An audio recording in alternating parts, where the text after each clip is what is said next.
The AM receiver picks up the waves. First, it amplifies them, this way.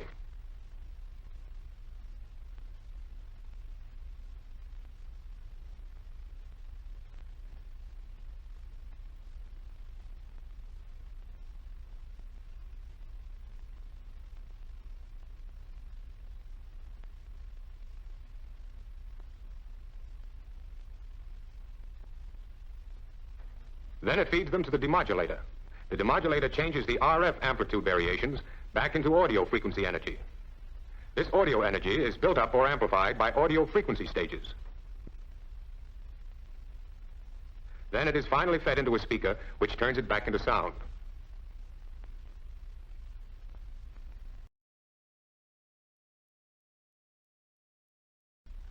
Electrical impulses of all sorts produce amplitude variations in a radio wave, much the same as the audio signal in the AM transmitter over there to the left.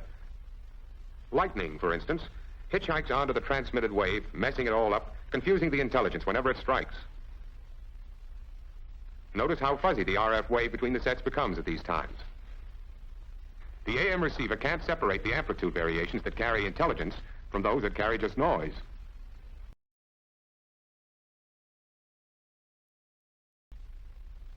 Where AM carries its intelligence by increasing and decreasing the strength of its carrier, this new type would do the same job by varying or modulating the frequency of its carrier.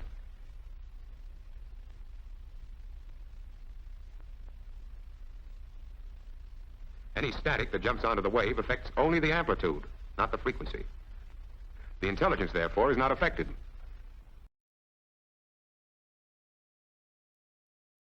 In FM, this carrier wave is called the rest, or resting frequency, when it's unmodulated. That is, when there's no sound being produced. The frequency depends on the values of the coil and capacitor in the tank circuit.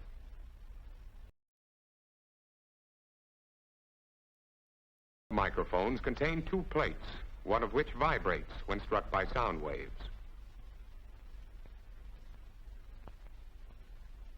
Of course, this rhythm is greatly slowed down.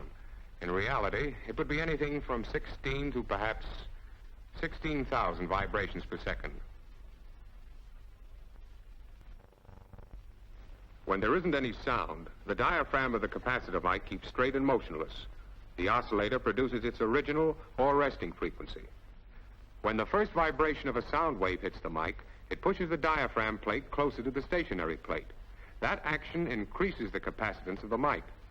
This increased capacitance decreases the frequency of the oscillator. The closer the plates in the mic, the less the frequency and the farther apart the waves. When the diaphragm moves away from the stationary plate, the oscillation increases and the waves squeeze closer together. 2 complete cycles cause the FM waves to squeeze, stretch. Squeeze, stretch. For example, let's say we modulate the carrier with a 500 cycle note.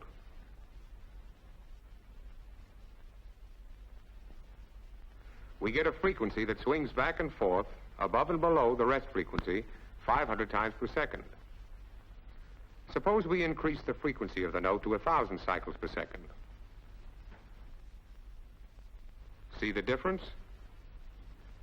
This 1,000 cycle note causes the FM wave to swing back and forth twice as fast as did the 500 cycle note. Take the 500 cycle note again, but make it louder. Then this happens.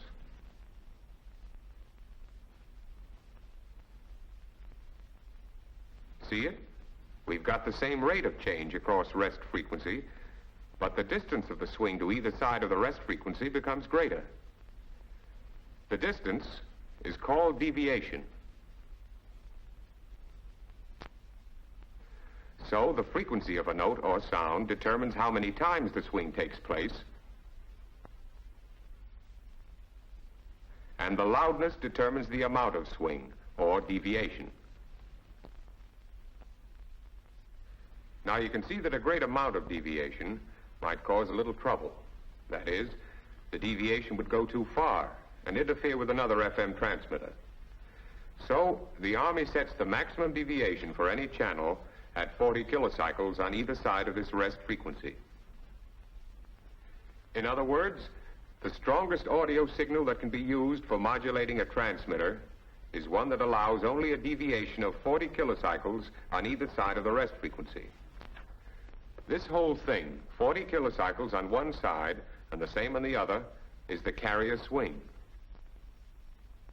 Thus, here we have a carrier swing of 80 kilocycles altogether. One more thing, there has to be a separation between channels. That is, we've got to have some method of protecting one channel from possible slop over from another. So, here's what we do. We provide guard bands on each side of the maximum deviation. Each band is 10 kilocycles wide, making a total of 20 kilocycles. The channel allotted to each station consists of 2 deviation ranges of 40 kilocycles each, plus a 10 kilocycle guard band on each side. That's a total of 100 kilocycles.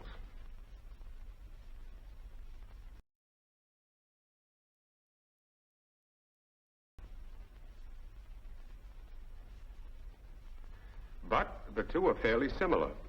As a matter of fact, there are only 3 main differences. Number 1 is bandpass. All bandpass means is we've got to have a receiver that will pass the wide band or range of frequencies we're bound to get with FM.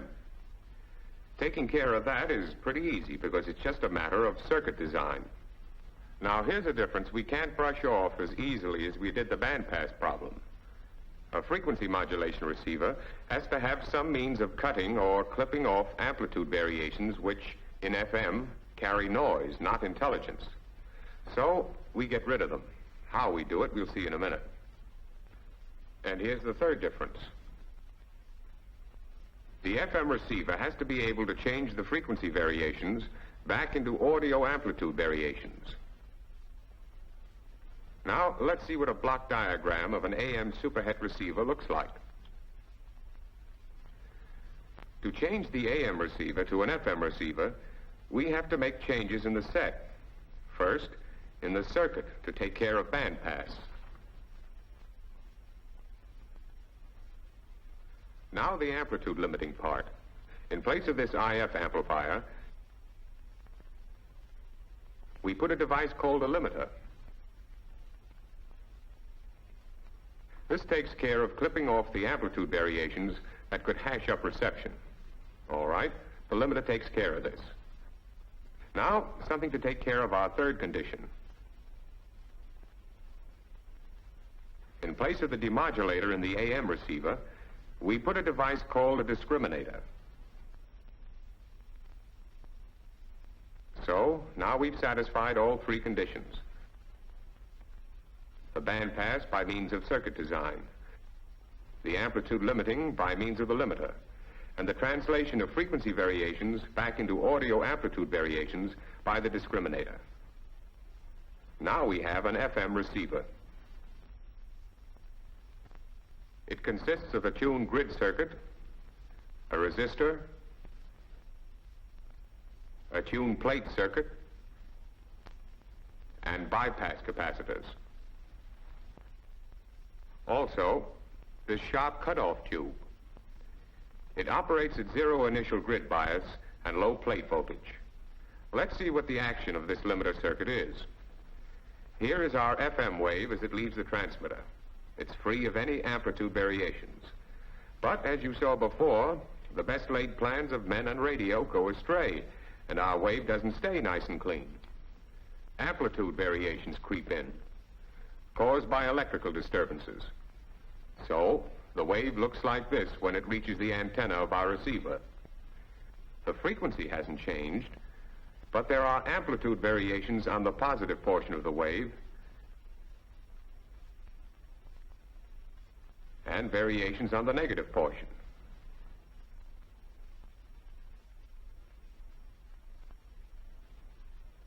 Now, let's take this wave through the limiter. The incoming wave induces a voltage in the first tuned circuit.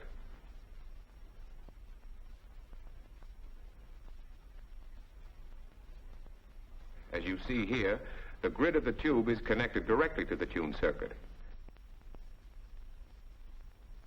Now, With no initial bias, it stands to reason that any positive amplitude swing on the signal will make the grid positive. Therefore, since the grid is positive, it attracts electrons from the cathode of the tube. The electrons move along as a grid current. The more positive the amplitude variations of the wave, the more positive the grid will become, and the greater the grid current flow.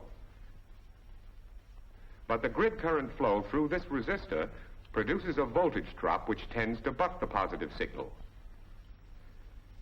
Now you can see what's going to happen. As the positive amplitude of the wave increases, more and more electrons are attracted to the grid. More and more current flows through the grid circuit. This increased current flowing through the grid resistor develops an increasing negative voltage that acts against the incoming positive signal. The voltage drop across the resistor finally becomes so great that it prevents any further increase in positive amplitude of the signal from getting to the grid. Only a certain amount gets through. And what happens to the wave? Just this. The amplitude variations on the positive side of the wave are clipped, and with them go the noises they carry. But we've still got these to worry about. The negative amplitude variations. The clipping of the negative amplitude swings is simpler than clipping the positive.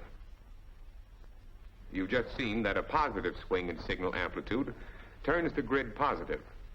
So we'll naturally get a negative grid when the swing of amplitude is negative. And the more that swing, the more negative the grid will become. And what effect does that have? Say the negative amplitude swing is just beginning. As soon as it begins, the grid becomes negative. That means that the grid will repel electrons that try to hop over from the cathode of the tube. Just a small negative charge in the grid means that not all the electrons from the cathode will be repelled. Some will flow through and get to the plate, thus causing a plate current to flow.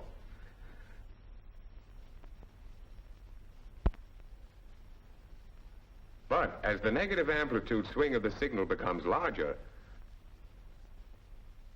the grid becomes more negative.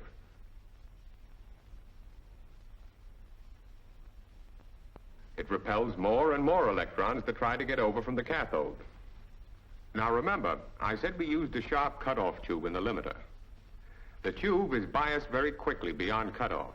Therefore, it will quickly reach the point where its grid becomes so negative that it will repel any electrons emitted by the cathode. We get this effect on the incoming signal. Here's the incoming signal, just the negative amplitude swing of it. As it becomes more and more negative, the action we just went over on the grid takes place. Suddenly, because of the sharp cutoff point of the tube, plate current ceases to flow. And any further negative amplitude variations won't get by. The negative portion of the wave now looks like this.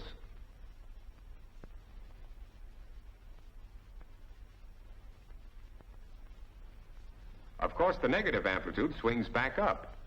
This means that the grid will become less negative until it reaches a point where the electrons can once more flow through to the plate. Plate current flows again. Now, combine the positive swing clipping action with the negative, and we get this. Here is our FM signal coming in with all its amplitude variations. It gets to the limiter. The two clipping actions we saw take place. First, the positive. The swing goes up and up until it's stopped, clipped off. Eventually, it starts down again toward the negative swing. It reaches the start of the negative swing and causes the grid to become negative. When the cutoff point of the tube is reached, the negative swing is clipped. The result of these clipping actions is this kind of a wave.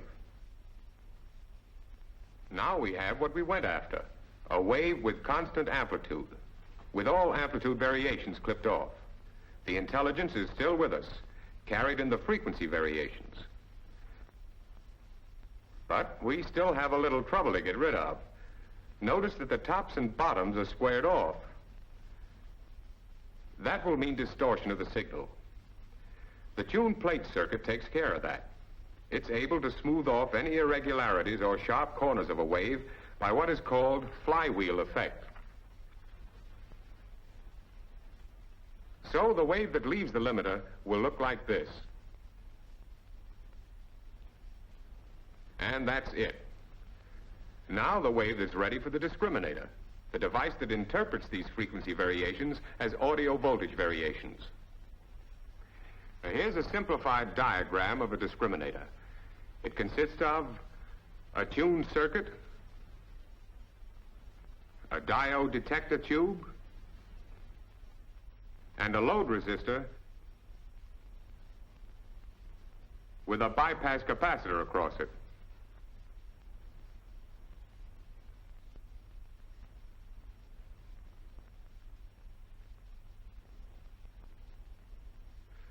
We'll say its resonant frequency is here. Now, here's a line that represents voltage, varying amounts of it. Any one point along this line represents the amount of voltage at that particular spot. Let this line represent rest frequency. The discriminator is purposely tuned off resonance with the incoming frequency. All right, as long as an unmodulated carrier is coming in, say at this frequency, it means that the output at the discriminator is a steady DC voltage. But now, watch what happens as the frequency of an FM wave, with its rest frequency here, gets closer to the resonant frequency of the discriminator. Now don't forget, here's the resonant frequency of the discriminator. And here's the voltage at the rest frequency of our FM wave.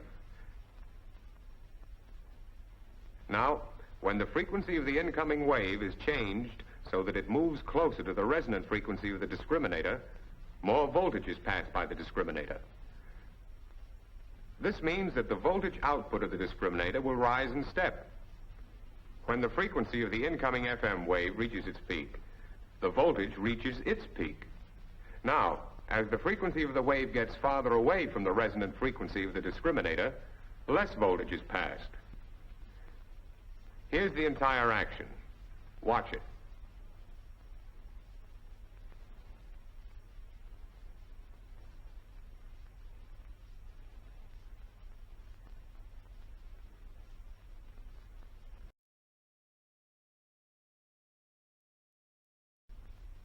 Okay, first, the FM wave is generated or formed at the transmitter by one of several methods. The simplest, the one we showed in this picture, was by means of a capacitor mic. This capacitor mic, you remember, increased or decreased in capacitance according to the sound that hit it.